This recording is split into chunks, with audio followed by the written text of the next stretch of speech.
Welcome everyone. I'm Erica Kavanaugh and I'm the chair of James Madison University's creative writing program. Welcome to the first reading in our fall 2020 reading series with Laurie Kutchins and Wrenn, both professors at James Madison University. Before we begin, I want to thank a few people aside from our wonderful writers. Those people would be our creative writing intern, Maddie White, who created the flyers for this event. Also, Angela Carter for helping to advertise the event. And Sophia Scimitar, who is my hidden wing woman, who will be texting me should anything in the broadcast of this reading go awry. Thank you to all of you. So, as I said, we have Laurie Kutchins and Wrenn here. I will be, let's see, what will I be doing? I will be introducing both writers before they read. And after each reading, there will be a Q&A with these writers.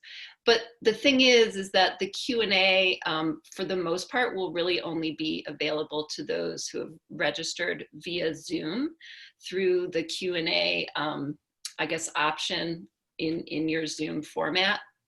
So not on Facebook Live. I won't be looking at the feed on Facebook Live. One other thing to note is in these readings, and of course on Zoom and on Facebook Live broadcasts, we are dependent on the internet. And sometimes the connection isn't great, but we will do our best and call this a Zoom adventure of suspense. Will the connection last between us? Who knows? Stay tuned for an answer to this most burning question. So first, what I would like to do, and Greg is actually going to disappear here for a moment because Laurie's going to read first and I'm going to introduce her, and then Greg's going to come back in 20 to 22 minutes after Laurie's reading. So I'm going to introduce Laurie Kutchins first here. Laurie Kutchins has published 3 books of poetry, including The Night Path, which is published with BOA Editions. It was nominated for the Pulitzer Prize, and it's the recipient of the Isabella Gardner Award. Her poems and essays have appeared widely in Orion, Ploughshares, The New Yorker, the Georgia Review, Lit, Poetry, the Southern Review, Intima, the American Journal of Nursing, and other places. She has held artist residencies at the McDowell and Ucross Foundations, Yellowstone National Park, and the Virginia Center for the Creative Arts. She teaches creative writing at James Madison University and divides her time between the Shenandoah Valley and the Teton Valley, which is actually where she is now reading to us. So Laurie, I'm going to give it over to you now, and I'm going to block my video and block my sound, and I really look forward to hearing you read. Well, thank you so much, Erica. I really appreciate that you have set this series up and this really an extraordinarily unprecedented time. This time when we're so separated from each other, and I just so appreciate that you're creating community and you're creating a way to celebrate our creativity and our work and our voices. So thank you so much for launching this faculty reading series, and I'm delighted to participate tonight with Greg. I'm really looking forward to hearing Greg read, so I'm going to try and hurry through mine. And I want to thank Maddie also and Angela for whatever support you've given Erica, and Sophia as well.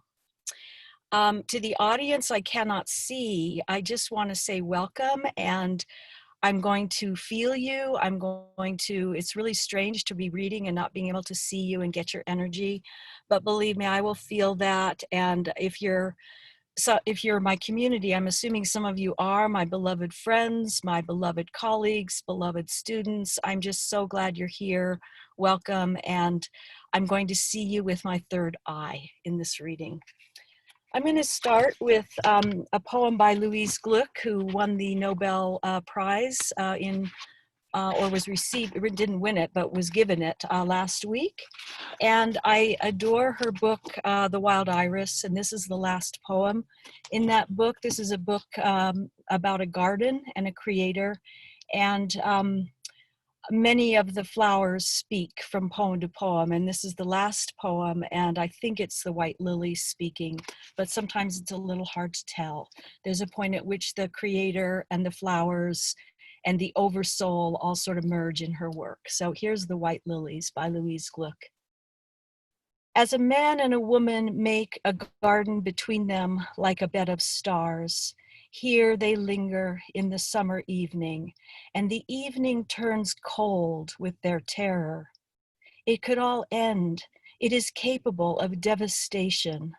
All can be lost through scented air, the narrow columns uselessly rising, and beyond a churning sea of poppies. Hush, beloved. It doesn't matter to me how many summers I live to return. This one summer, we have entered eternity. I felt your two hands bury me to release its splendor.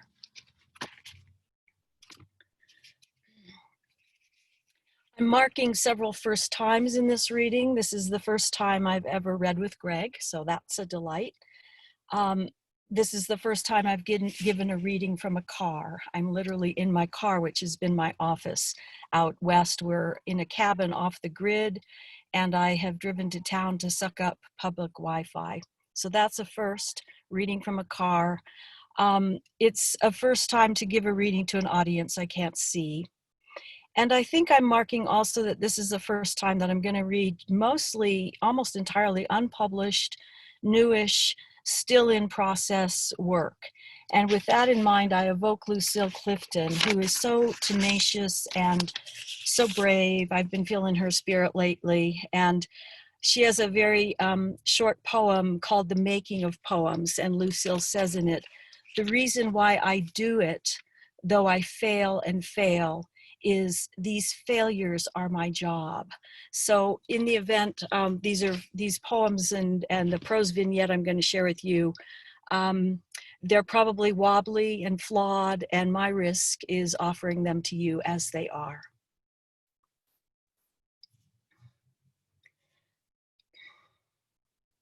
Infusion, sunflowers. You're nodding again as if you own the empire of summer. Never a blip on your map, never an eclipse across your yellow faces. Even your black seeds turn to gold in the blaze of August. Like us, you are happiest when you're reaching for more of this vanishing thing we call the world. You remind us how quickly we forget the cry, once labor is over, once birth is finished, how we drop fear like the placenta where it ripped us open, just to bring forth a whole field of faces pushed out of the hot mush of earth, turning into sunlight, into seed. It's so silent here, it's really bizarre. So Erica, I'm gonna assume that you guys can hear me, okay?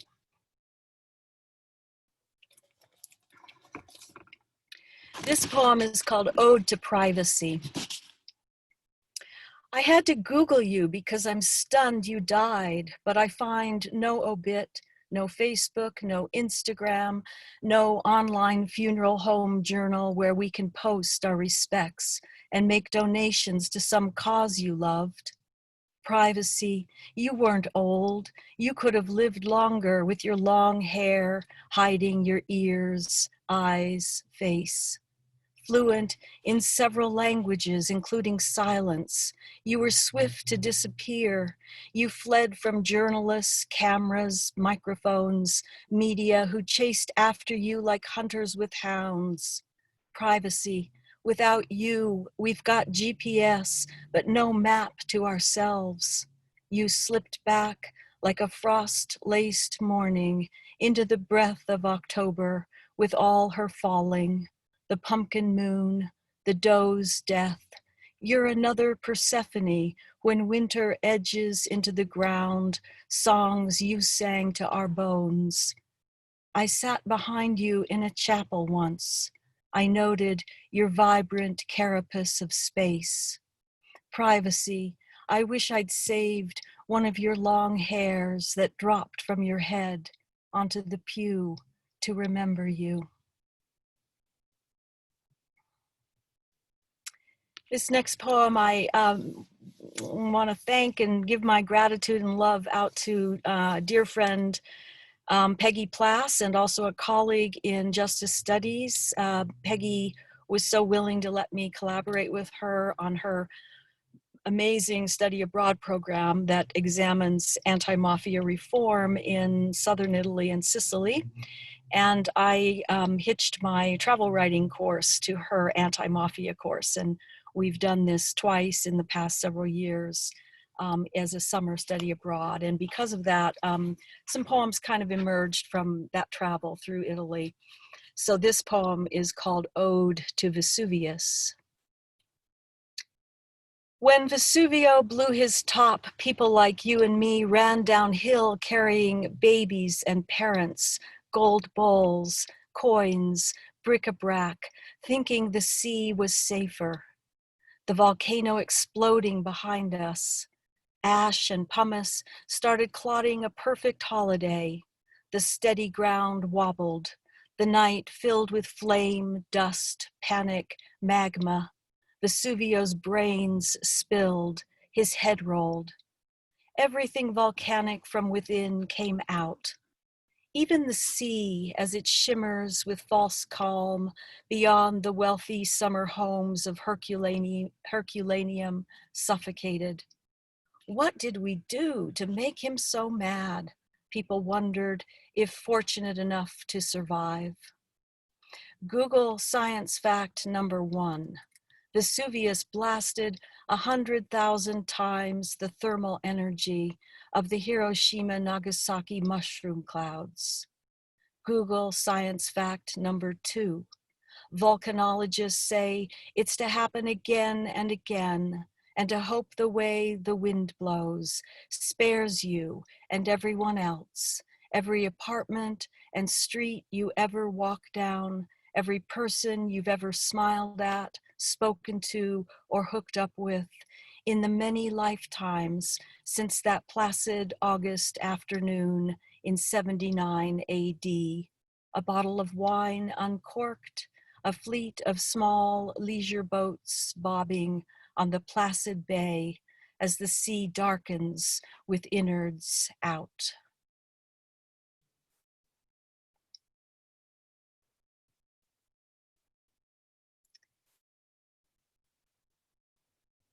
This is an infusion poem called Drip, Infusion, Drip. The literal context came from a chemo ward where I spent a lot of time in 2007 in the fall, 13 years ago. And more recently, I've realized this poem has become what I would call my rain dance. I've been in a very dry part of the West, and we've had a lot of the smoke from the fires, and I've really been conjuring and sensing and working with the elements and asking for rain. And so I'm now thinking of this poem as my rain dance. And I think in one other sense, this is a poem that really for me is about the cleansing energy of rain. And so I'm also visualizing this as I read it, cleansing some places in Washington, D.C., particularly where number 45 is doing some shenanigans. So infusion, drip. Drip into the blood woods, into the food and hands, into the lightning, the anger, rain we await. On the rivers of hair, on the dollops of wind, on the chop of the waves, rain we reach for. Over the cornfields, over the blue lakes, over the mountain without roads, rain we dance down inside the watershed, inside the channels of the body, inside every cell. Rain we drum down from the floodplains, from the drought, From the doctors, the nurses, rain we drink, for the porous veins, for the basins and bones, for the elders and children. Rain we dig for, bring on the steady ticking cleanse, bring in the drenching downpour, bring down the pattering, repatterning, raining, rain.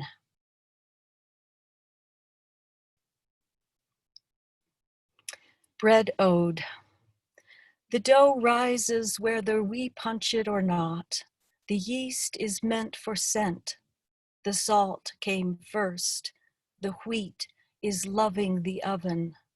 The body craves its various breads as it craves stars in summer or snow in December. The smells of bread are a beatitude. The crusts are undulant land. Even the baker dreams of kneading and kneading, of smelling and tasting and salting, of rising under an awning of rain.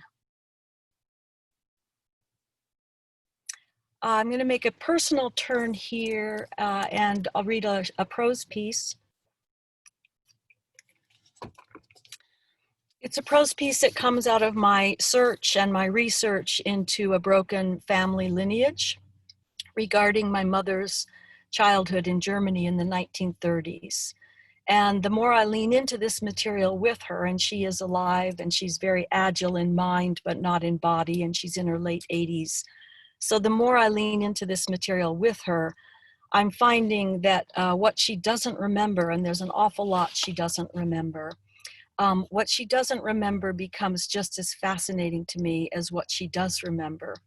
And I find myself trying to build a broken story out of the fragments, out of the pieces, the shards. And this is one of the fragments. There's a few German words explained in the piece. The main one that you're going to hear is Beckle, which means a little stream. And any of the German phrases in this piece, I try to follow with what the translation or what it means. So, 100% Freiburg. At first glance, the colorful postcard strikes me as playful. I'm in a paper shop on a small side street in Freiburg, Germany.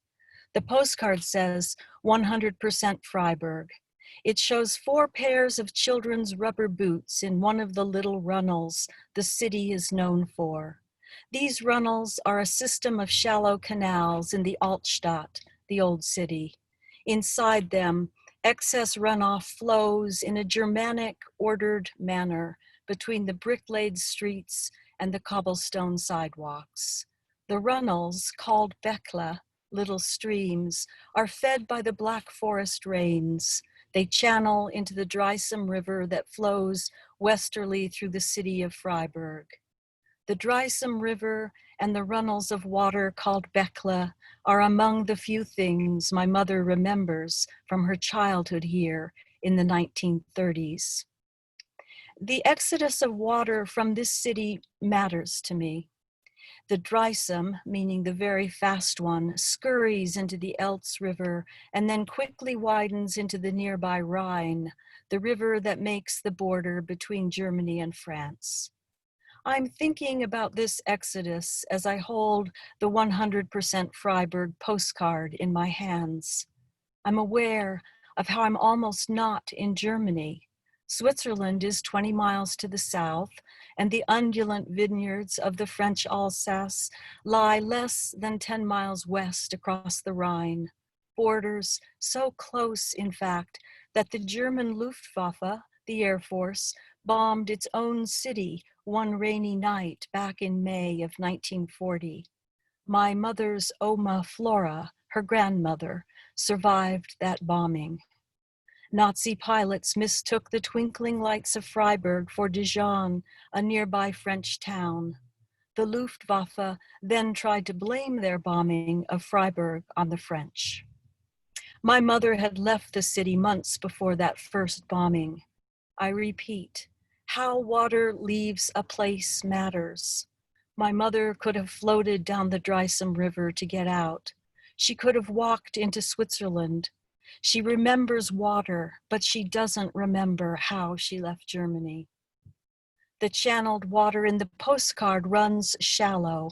It comes just over the toes of the boots, children's boots, Kinderschuhe. Bright colored boots for girls maybe 6 years old. 4 pairs, all the same size. Red boots with white trim in the foreground of the card. Then a pair of sunny yellow boots, bright pink boots behind the yellow, and the dark blue boots come last. All 8 boots have a border of white trim that help the bright colors of the rubber pop in the postcard. It's caught my eye on the card rack. The water is modeled with its only purpose, to move and murmur and forth and flow, to carry onward to the open, unbridled waters of any sea that will receive it. When I visited Freiburg in November, the Bekla were stone dry.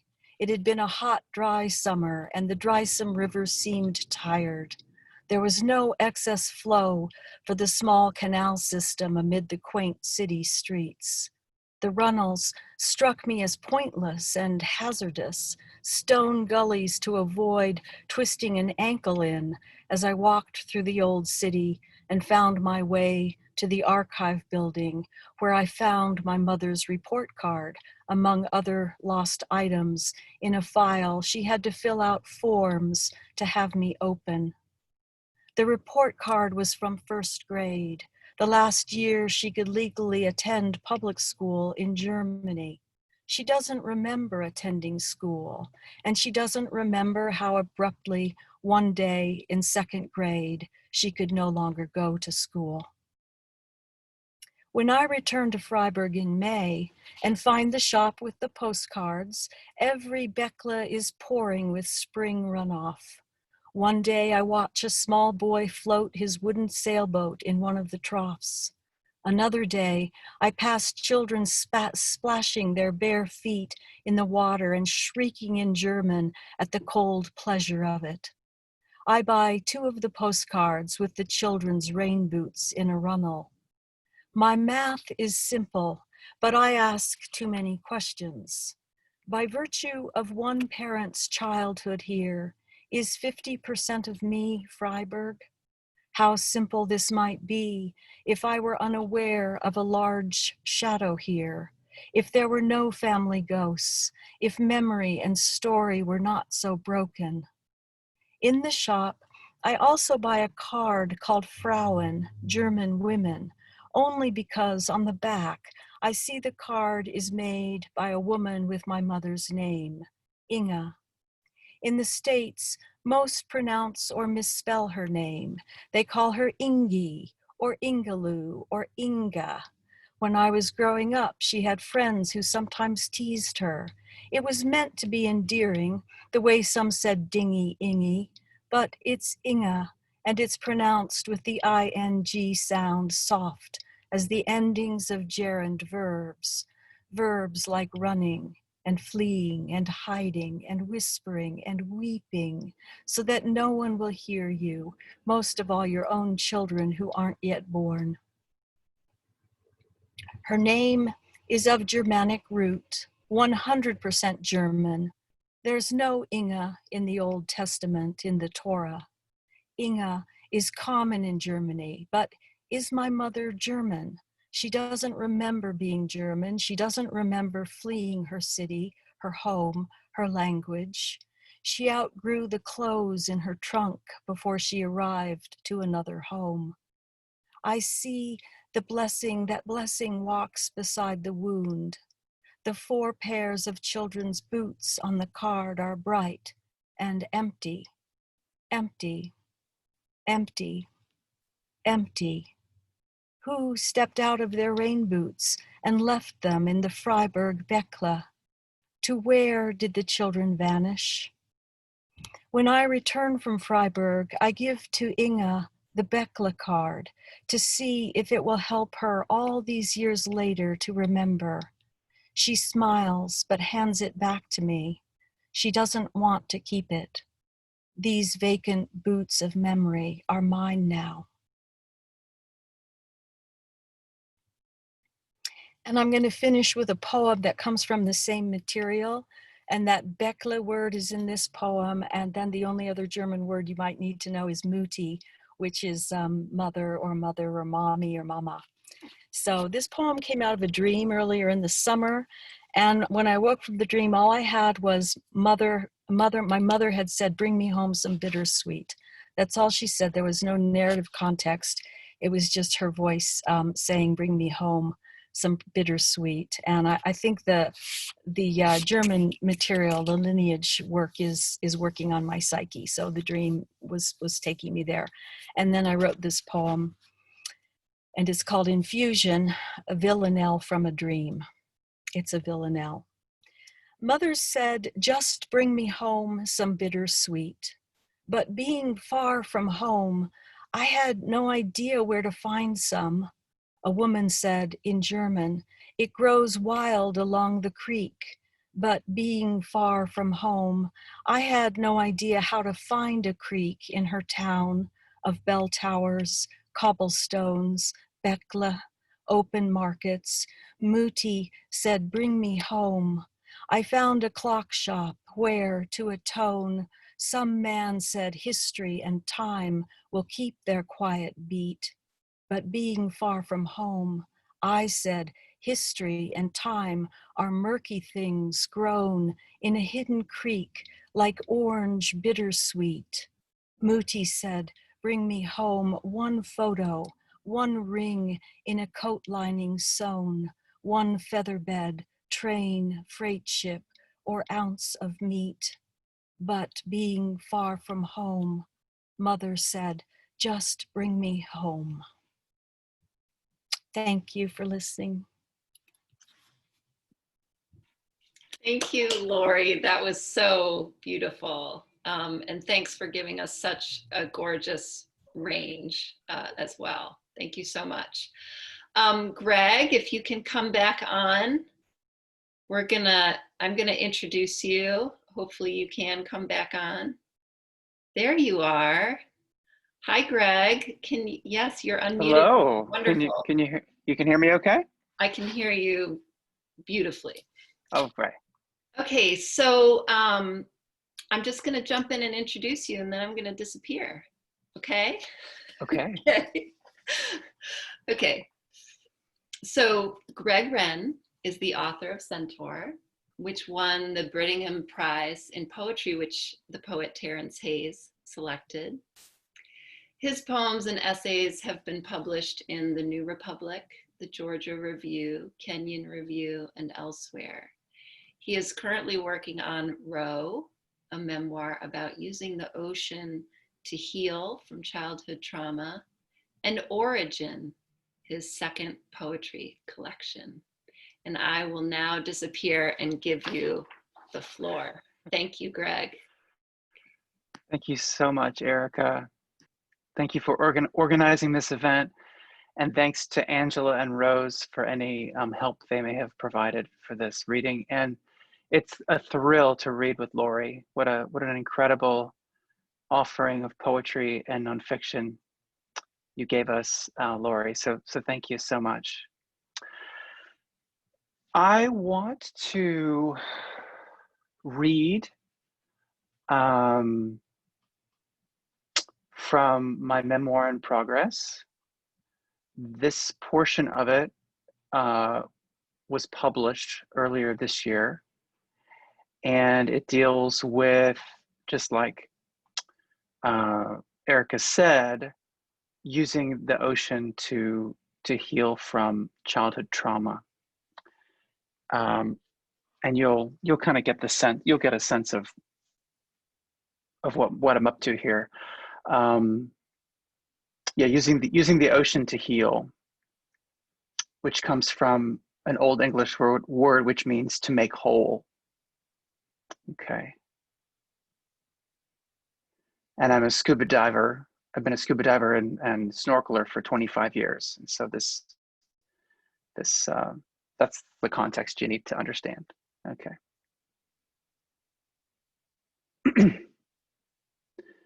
By the time I snorkeled my first reef, it was already sick. It was off Key Largo, Florida, 1987 or 1988. I was maybe 8. Dodging jellyfish, my mother and I struggled in the waves. We held hands. Bubbles from the divers below effervesced around us. Dozens of other snorkelers yelped and kicked nearby. Our masks were leaking and the visibility was poor, but we could see a blackfish, maybe a grouper, cruising out from a ledge. A barracuda sidled up beside us and flew off. Much of the coral was broken or discolored. I could see smudges of blight on overturned colonies. But we didn't know what global warming was. That the oceans absorbed 90% of the heat not radiated back into space. That these coral reefs, hypersensitive to temperature changes and pollution, were fortune tellers. Canaries in the coal mine we call Earth. I just knew the heaviness in my stomach and chest, dread that I couldn't even name as such. The reef was in trouble, and so was my family. I let go of her hand when we swam toward the statue of Jesus. He was looking up, arms uplifted, like elkhorn coral. Parts of him were encrusted with yellow coral and sprigs of purple-brown weeds, cuffs furry with algae. He was an exultant man, but there was no cross. He was the kind shepherd who dropped his crook to assume the pose of branching coral, imitating the reef in order to praise it, to think like the reef, to stop being human for a while and take on coral consciousness. It said God sent Jesus to earth to save humanity. But what about long snout seahorses, mustard hill coral, and purple sea fans with flamingo-tongued snails? What about the 500-year-old brain coral? A short swim from him, absolutely massive, still vibrant, slow growing. It electrified me. This Jesus was a 9-foot-tall bronze, ceremoniously sunk in 1965 on Dry Rocks Reef, then one of the most sublime reefs in Florida. By the time I first visited it in the late 1980s, it was imperiled. Today, it's virtually all dead, even the ancient brain coral. Only 3% of the elkhorn coral remains. Imagine the redwoods of Yosemite turning white and falling, the saplings too, with no seeds that could germinate.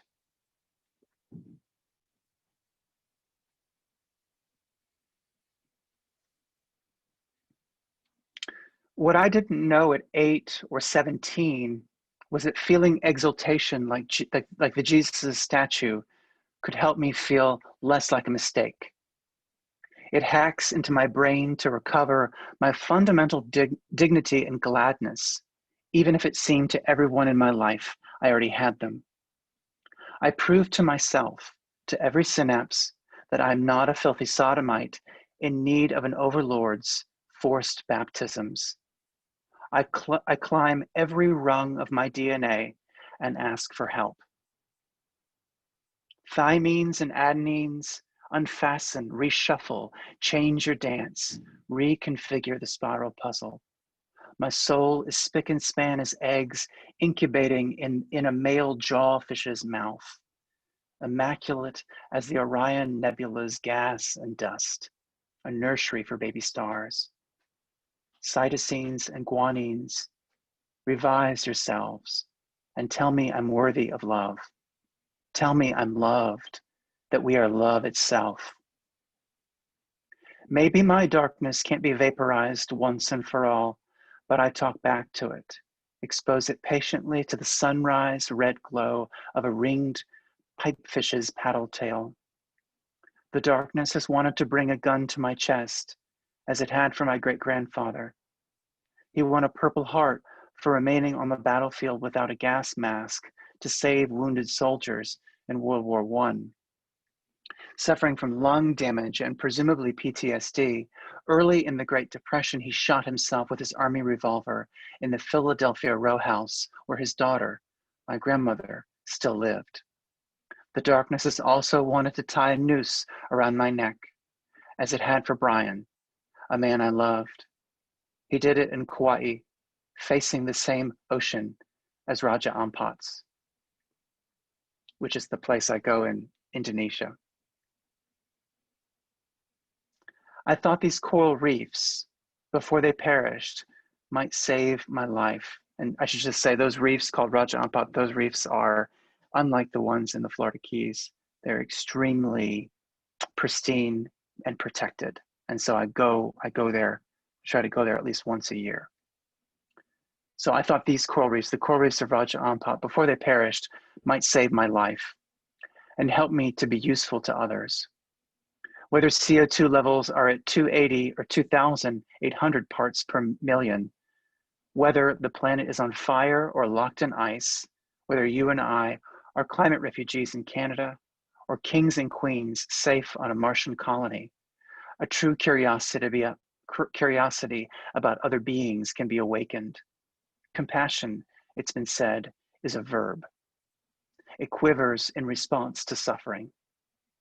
Think of Constance's father before he was killed. This is a young man who gave me, who I got to know in Raja Ampat quite well. Think of Constance's father before he was killed.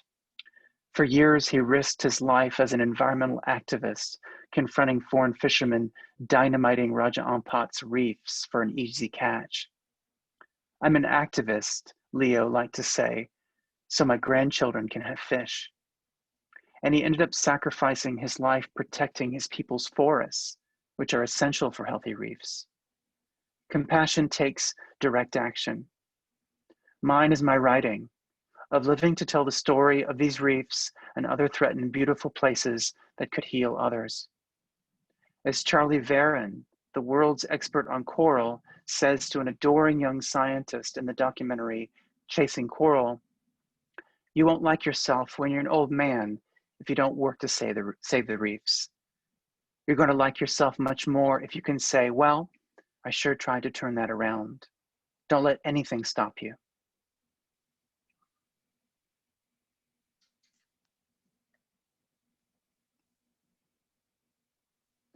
Raja Ampat was my imaginative wormhole back to Florida in 1965, when the Keys had essentially pristine reefs and my mother was an undergrad nearby. I sought a do-over. Physically traveling back to 1988 or 1996 to push my mother away from me, to save that little boy, that confused teenager, was impossible. My unconscious magical thinking, if I could dive a virgin reef, I could be pure again and forgive my family, the circuitry of trauma pulled out of my brain like copper wires from a wall. But more pragmatically, as an adult, I can practice feeling loved and whole and slowly change my brain, as recent research popularized by psychologist Rick Hansen has shown is possible. Like a river carving out a canyon, I have my work cut out for me. I don't believe in a male Caucasian deity, but I'm still a man of faith. In the sand 40 feet down, an encrusted boulder, my altar, I've bowed down before the invisible good work of photosynthesis, which feeds coral and helps convert carbon into an ecosystem that can be seen from space.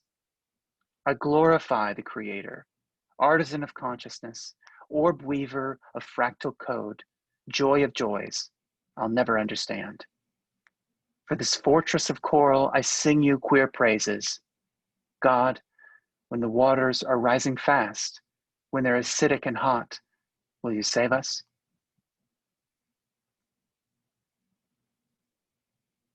Ever since telling Raja Ampat goodbye, I've come to better understand what John Keats meant when he wrote, "A thing of beauty is a joy forever." It's not sentimental to me anymore. It's actually essential wisdom for living on a dying planet, for becoming an author of one's happiness rather than a victim, a prevailer instead of a survivor. Beauty can be recalled and installed. Sometimes when I'm depressed, To brighten the sad memories as they're reconsolidated in the brain, I'll purposely recall the night I walked alone in my wetsuit on Constance's narrow beach. The moon was almost full. Like rocks on a dimly lit asteroid, plastic and dead coral cast shadows across the sand. I must have looked extraterrestrial, waddling with my mask to the ruined pier Constance's father built for the conservation post. I slipped into the water. Submerged on a piling was a white doily-like creature opening its petals the way ferns unfurl and chameleon tongues unroll. It was an echinoderm called a basket star, but to me it was a lotus blossom I'd seen frescoed once in a cave. To me it was a woven living seti dish, broadcasting goodwill messages and listening intently. The mycelia of mushrooms feathered into an antenna, conveying chatter and nourishment, not among rainforest trees, but alien worlds in our curving arm of the Milky Way. Across the light years, the dark years, I trusted the creature could hear my mother telling me, "You have no reason to be mad at me." My father saying, "You're going to get AIDS too, you know." And it was beaming back to them loving defiance, frequencies higher than incest and bigotry, repeating ones and zeros of new covenant rainbows and Walt Whitman's voice. I am enamored of growing outdoors, of men that live among cattle or taste of the ocean or woods. I am the poet of the body, and I am the poet of the soul. My mother would say, "Night dives are dangerous, get out of the water." But my need to internalize the grace of this animal was stronger. I stayed with the basket star. I breathed slowly. I didn't have to keep running. I'm no longer a boy. What happened to me wasn't my fault, but it's my responsibility. When I'm having another traumatic flashback, I can practice overriding it with memories of one especially astonishing section of Constance's reef, if even for 3 seconds. A single coral species dominated, Isopora polyphera, roughly shaped like paddles,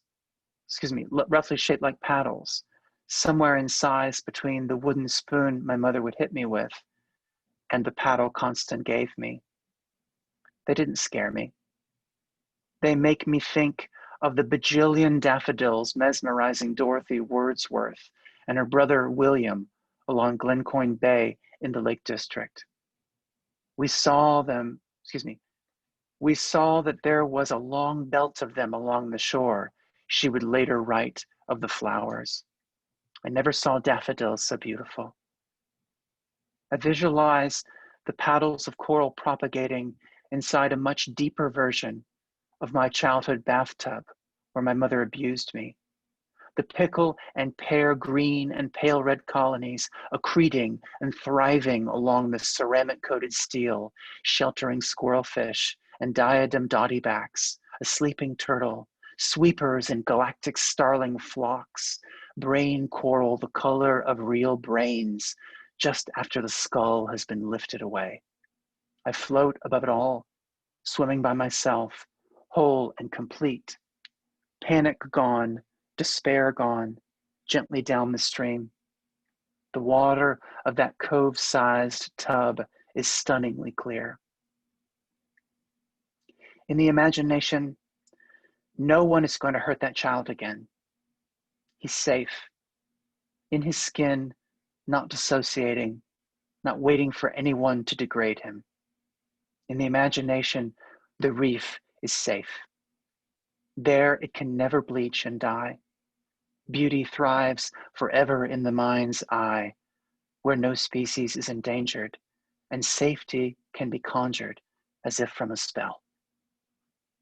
In How to Help Your Child Wonder, an article from 1956 in Woman's Home Companion, Rachel Carson says of nature lovers, Whatever the vexations or concerns of their personal lives, their thoughts can find paths that lead to inner contentment and to renewed excitement in living. Those who contemplate the beauty of the earth find reserves of strength that will endure as long as life lasts. I'm learning to rely on that reservoir instead of trying to have the angst fucked out of me by men who won't tell me their names. When I'm 85 in the year 2064, I may have little else to comfort me but memories of living reefs. Perhaps just looking at the ocean will be too upsetting.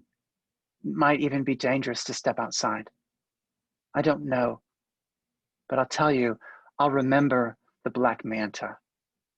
You must come early in the morning to see her, after the hornbills have stopped honking and sunlight has caused plankton to rise up from the deep.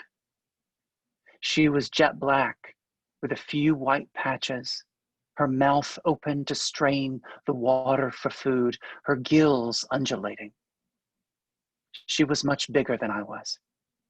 Winged majesty, 15 feet across, soaring in my presence like a badass starship on a science mission, or the hawk of a benevolent god that would save you from drowning if she could.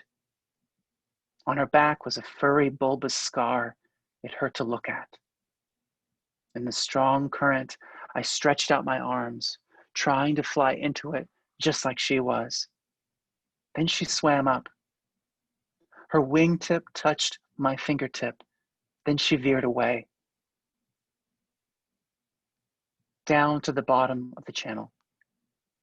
Joy filled me, and also sadness. That moment of contact, like a tuning fork, barely placed against your thumbnail, and you say, wow, I could feel it all the way to my feet. How many times in this life had she been a mother? Thank you so much. Thank you so much, Greg. I am so thrilled that you read from Paddle, which came out in the Georgia Review earlier this year. It's such a powerful piece. I love also that Rachel Carson quote that you include in the piece. And I know that you and I have talked before how I love that tuning fork metaphor where you, well, it's both real and it's a metaphor, it's literal, and it's a metaphor of just feeling something vibrate to your extremities. Thank you so much. Yeah. I'm going to ask Laurie to come back on because we're into the Q&A part. And I also want to tell the audience who's watching and listening, well, thank you so much for being here. We're so thrilled that you could, be here with us as we can be during this time.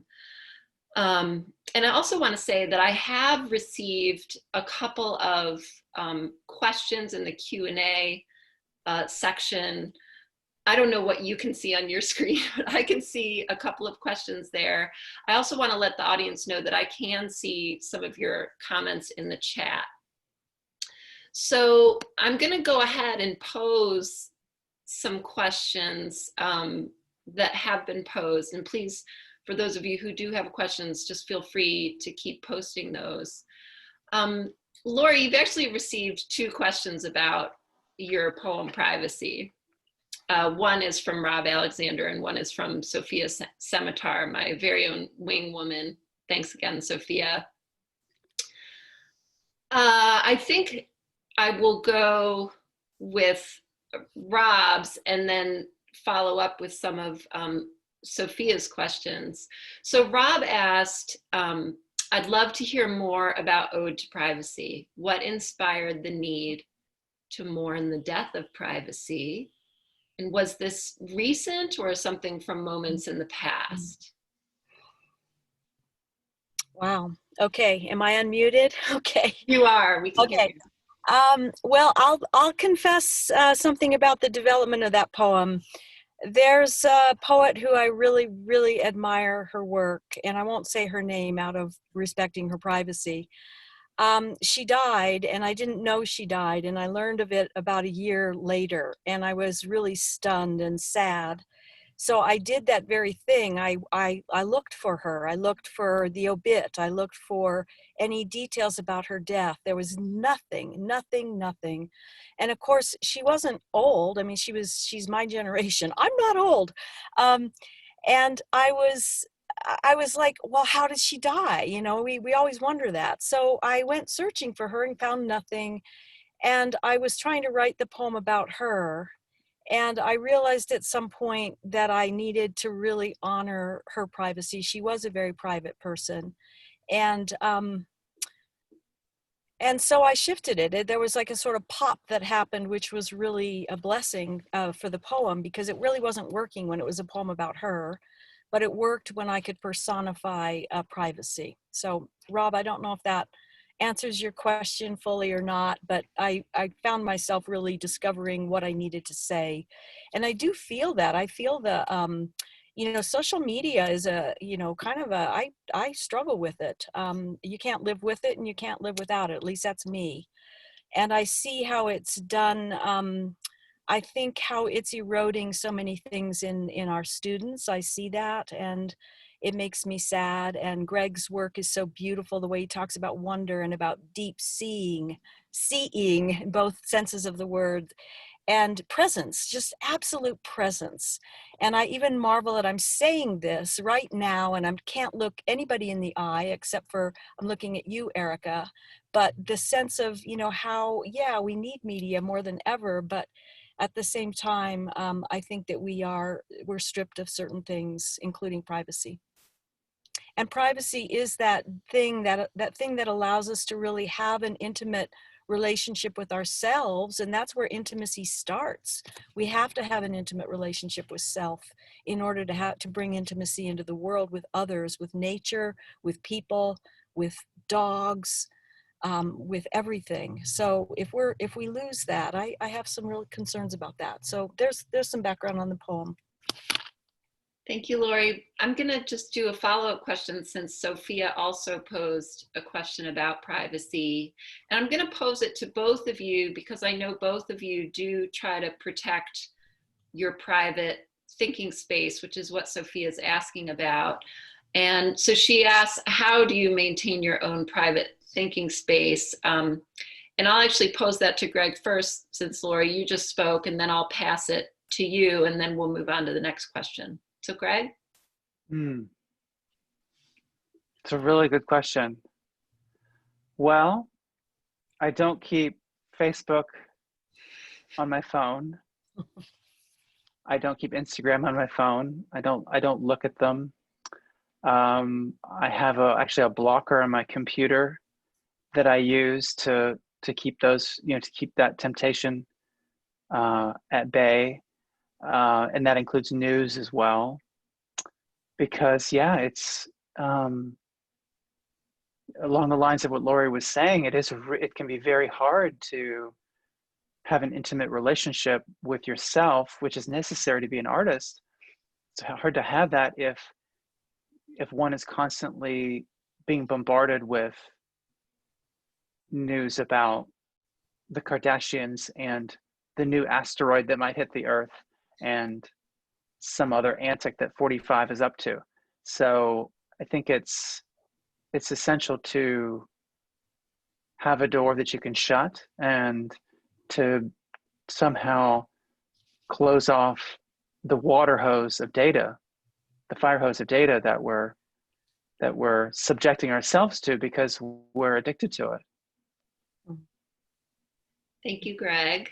Laurie, do you want to add anything to that about how you maintain privacy or advice that you have for students about how to maintain their own private thinking and creative space?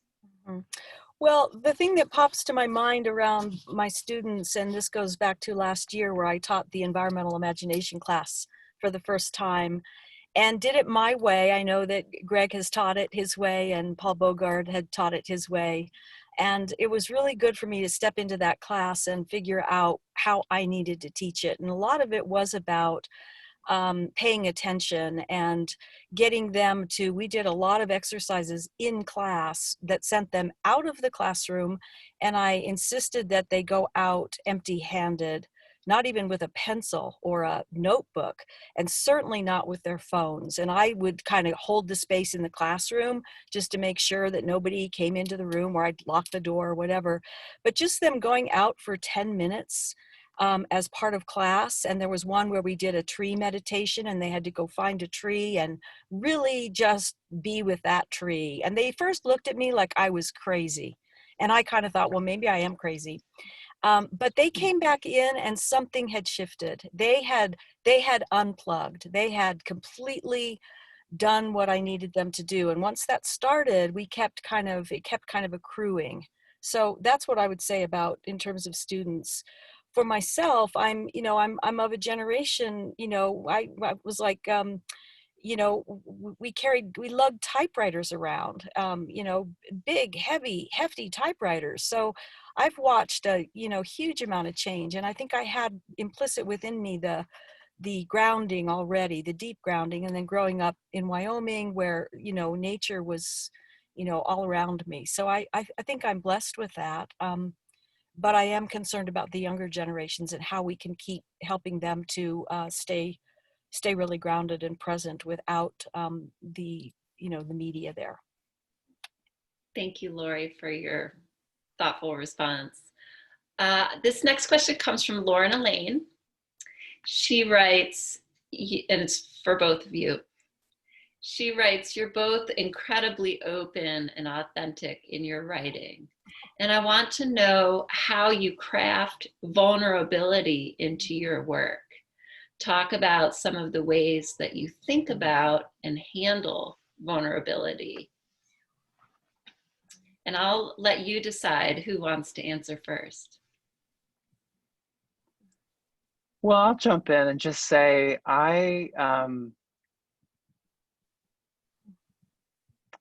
we live on a planet that has, 50,000 nuclear warheads on it? Mm. It could be over tomorrow. It could be over in an hour. So I just kind of tell myself, go for broke. Go for broke. Say what you need to say. Don't be gratuitous. There's no reason to be gratuitous. Just to have your reader unnecessarily worshiping in the temple of too much information. But I think, vulnerability, if you break it down, it means being able, in the Latin, it means being able to be wounded. Mm. And so I guess I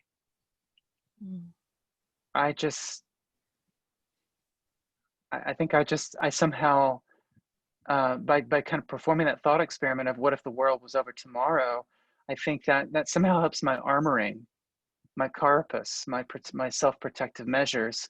It helps them fall away. Thank you, Greg. That's a gorgeous answer. Laurie? I don't think I'm going to have a gorgeous answer for this one. I think I'm really in some struggle and in process with that where I am now. I think when I was at earlier places in my life, I think I was sort of like Greg, sort of go for it and just put it all out there. And I think right now I'm really trying to work with something that has to do with nuance and that has to do with silence, and some really amazing paradox that's going on for me, which is how to break silence at the same time I'm trying to build the silence into the piece. And because of that, I think I'm maybe circling around the vulnerable place on the page. In my being, though, I feel the vulnerability when I'm working on something and I can start to cry. I know that there's a vulnerable energy in the work. But I'm also trying to, I think I'm trying to practice a technique of restraint in some way.